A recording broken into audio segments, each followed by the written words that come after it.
মানুষ তখনই নিজের ক্ষতি করে যখন মানুষ লোভে পড়ে।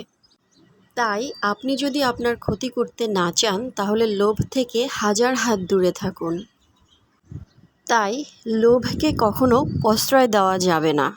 লোভ এমন একটা জিনিস যা মানুষকে ধ্বংস করে।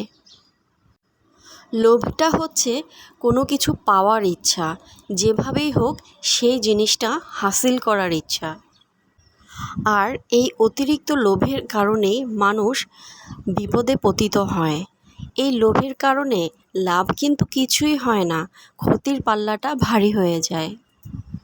বাহ্যিক দৃষ্টিতে আপাতত আপনার মনে হবে যে আপনি খুবই লাভবান হচ্ছেন, আসলে কিন্তু তা না। দিন শেষে দেখতে পারবেন আপনার ক্ষতির পরিমাণটাই বেশি হচ্ছে।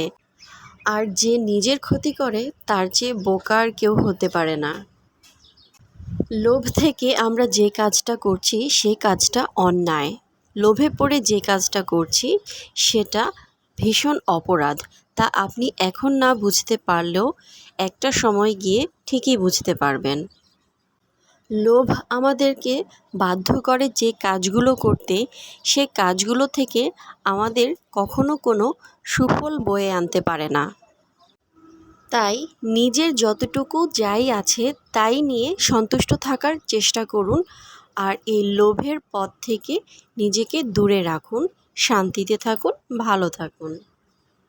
একটা কথা আমাদের ভুলে গেলে চলবে না, আমরা এই দুনিয়াতে ক্ষণস্থায়ী, অল্প কিছু দিনের মেহমান।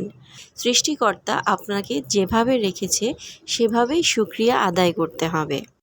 কথায় আছে লোভে পাপ, পাপে মৃত্যু, সুতরাং সাবধান হন।